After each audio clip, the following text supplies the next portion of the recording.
Hi, everybody. Welcome to All Things Metaphysical Podcast with Kelly and Gail. This is episode 39. Wow. It's hard to believe we've done 39. Well, we will have done 39 by the end of this one. So, we have a couple things that we would like to talk about today. And if there's anyone watching us live, please feel free to put comments in the comment section and we will do our best to get to your questions. I don't know about anybody else, but the energy has been particularly interesting today. And I don't think I've been this affected by energy in quite a while. Like my whole day went the longer the day went on, the more sideways the day went. So it's just really interesting. With that, go ahead. It's intense. The energy right now is very intense. So one of the things we were going to talk about is what is normal? Besides a setting on the washing machine, what is normal? I think that's about it these days. I think it's just a setting on a washing machine. I've always thought everyone has their own normal. Mm-hmm. And, when every being actually has their own normal. Even animals have their own normal, depending on how their personality is, what their history was. So I think as a society, we need to do more work on that. There's too much, you don't fit this, you don't fit that, you don't fit that. What are you? You're abnormal. And you're not. I can tell you what's normal for me would blow most people. They would just blow their mind wide open there. But in my world, in my normal, I talk to animals. They talk to me. I routinely see spirit. Sometimes I see more than spirit, other dimensions, that kind of stuff. That's all normal for me. And yet, when I talk about it with most people, even people who have known me forever, they look at me like, you have really lost your mind. But that's my normal.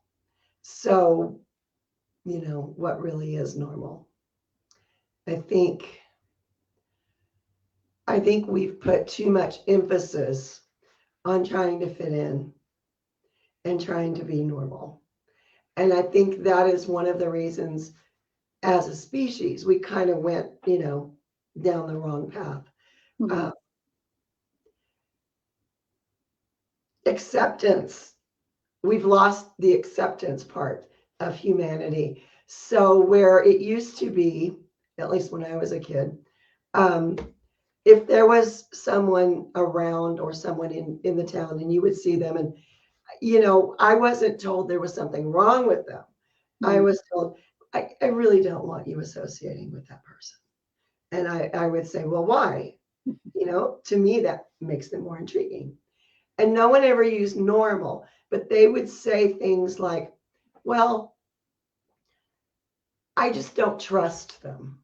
Okay, that's something I can get behind, but it doesn't. But then I would ask, why don't you trust them? Right. And that was a long discussion. And a lot of the times, what would happen is the adult who was telling me that would kind of have to backpedal a little bit, well, okay, maybe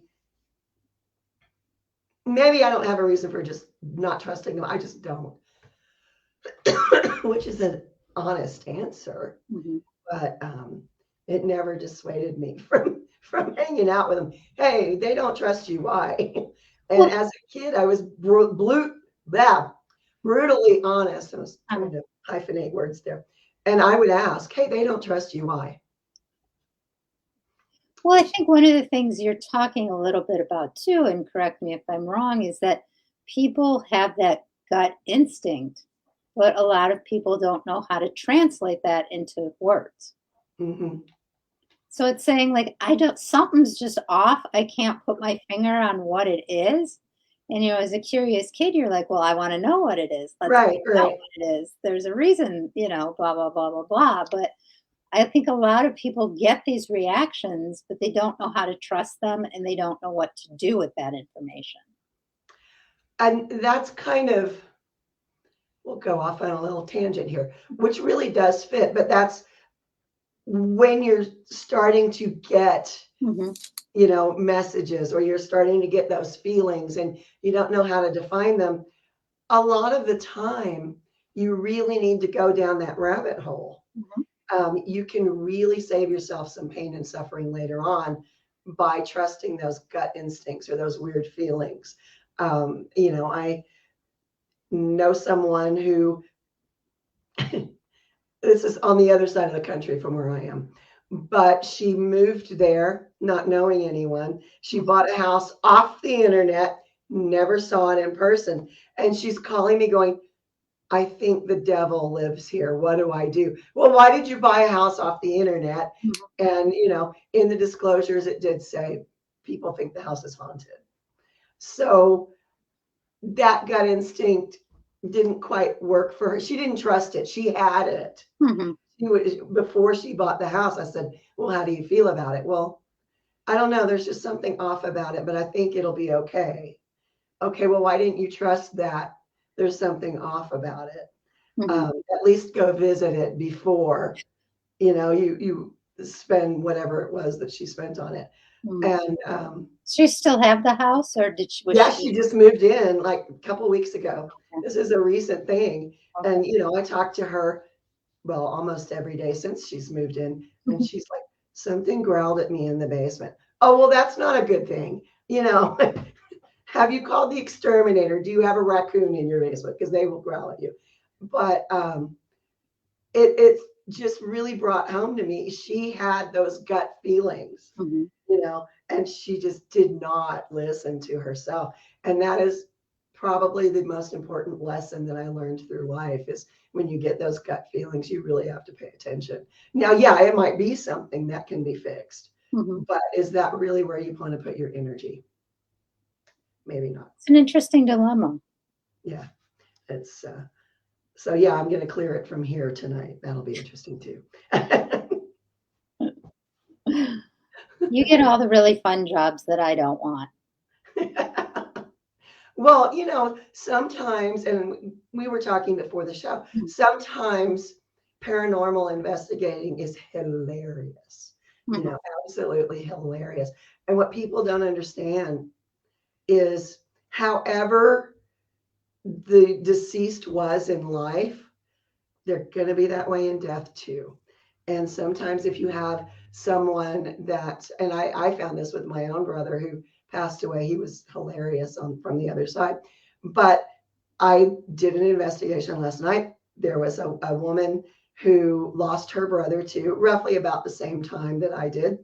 And we were just going around recording, is there anyone here? And what she's noticed is things have moved Hmm. in her house. She says, I know I turned the kitchen lights off. I get up in the middle of the night, the kitchen lights are all on. The cabinet doors are coming open, all of these little things. And she said, it's like somebody's trying to mess with me. So we did an EVP session and I was listening to the results. And she says, is anyone here? And very clearly you heard a man's voice, no. Well, clearly he was there because he answered. But those kinds of things are the ones that I like um, more than any other kind, is because nobody's really in trouble. It wasn't here anything really scary. It was just her brother's still messing with her from the other side. That's just really funny to me. So, trusting your gut instinct, circling back around, what do you do when you have like premonition dreams? Well, it depends on what it is. Sometimes they are literal. Hmm. Other times they are symbolic, Hmm. and you have to dig a little bit deeper. It's I have well, it's a client. She's also a friend that I do readings for on a regular basis, and she was telling me that she had this dream, and it was like a real dream, and she was in it, And she said, I just knew that this is something I should pay attention to. Mm. And I said, well, what was it? And she said, I was trapped. It was like a giant box with no door. And I was in there and I couldn't get out and I couldn't figure out what was going on. And I said, well, how did you get out? How did it end? And she said, well, I climbed out the top. Oh, so maybe, you know, she's been dealing with some stuff. She's got a lot of stuff going on in her life. God bless her, but she's got a lot of stuff, not the least of which is she's battling cancer. So a lot of stuff. And I told her, what do you think that means? And she says, maybe there's an option that I haven't tried yet. Maybe there's something that I haven't done. I said, sometimes those dreams are symbolic. It's like you feel trapped. You feel like there's no way out of the situation. Look at it from a different way. Maybe there was a different perspective that she needed to take. And she did. And she talked to her doctor, not about the dream, because he probably would have thought she was crazy. But there is a new treatment that she is eligible for this trial. And she wouldn't have known if she hadn't had the dream. Mm-hmm. So, sometimes those dreams are trying to tell us something. And I don't know about anybody else's guides, but mine kind of like to mess with my head a little bit and give me riddles. The Riddler is probably one of my guides because everything is a riddle. I have to sit and figure it out. Some of them are absolutely literal, though. Yeah, and the reason I asked that question, because I think that happens a lot to people. My experience with when that happens to me, we had this conversation because I just had one of those yesterday, and sometimes you're just unnerved from them because it's so crystal clear, even if it is symbolic. Yeah. What do you do with that information? Because we're also free will. There's nothing Right. I can do to change an outcome that's already set. I just don't know when it might be happening. But Right. so, I mean, for me in my life, though, whenever I have dreams like that, my experience has been that the person who's in the dream, it's usually about 3 weeks. I always have a dream like 3 weeks before somebody I know is going to transition to the other side. So that dream yesterday just, it's like, well, is this one of Yeah. those symbolic ones or am I looking at 3 weeks, And it's hard to know. What I do is I just ask questions, Mm-hmm. And I'm very fortunate in that I'm very, very, very connected to the other side. So when I ask a question, I generally get an answer. And unless it's someone I shouldn't be talking to in the first place, those answers will be very accurate.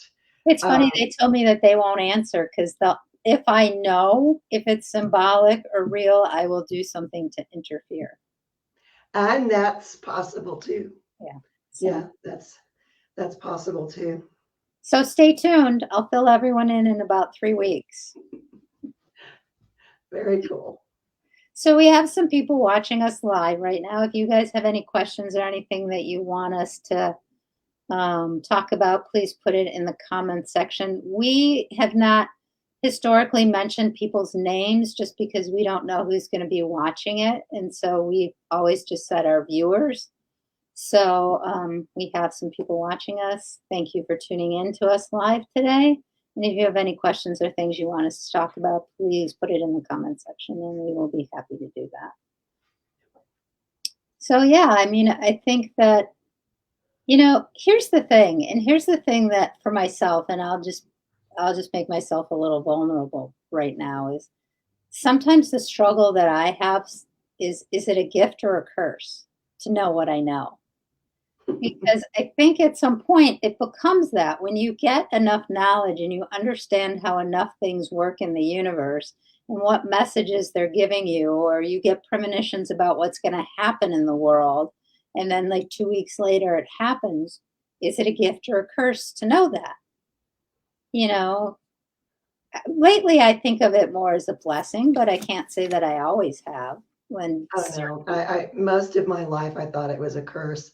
yeah, Um, it's depends on your perspective, you know. Sometimes perspective is everything. yeah. I've finally gotten to the point where I consider it a gift. Hmm. Um, that certainly was not not the way it was before. Um, one of and that's probably why I do paranormal investigations, Hmm. because it gives me, oh, this is why I have this gift. I can go out and I can help these people, you know. Hmm. And I think until I reached that point where I decided to start doing that, I never really thought it was a gift at all. I thought I was cursed. It was like I could not find a way to accept it and be grateful for it until I started doing paranormal stuff and clearing people's houses. And, you know, and that really started, clearing houses started when I was still working as a real estate broker, because there were certain houses, certain pieces of land that would be on the market 8 years, 10 years, you know, and people would go, well, why is that? And I started just walking around with dowsing rods and asking, you know, who was here. And I cleared it. And I realized by accident that I could clear properties, Hmm. because I was walking around saying, you know, go towards the light. Here is the light. I provided you a light. Go towards the light. You know, blessing the property as I went around, and it sold in, you know, like 3 days. Like, Hmm. whoa, I can do that. Wow, you know, because I didn't know, it was by accident. Right. But then the more I started using my gifts to help other people, the more I started realizing that it really is a gift. Hmm. Perspective is everything. Do you ever have people who test you in your gifts? Yeah,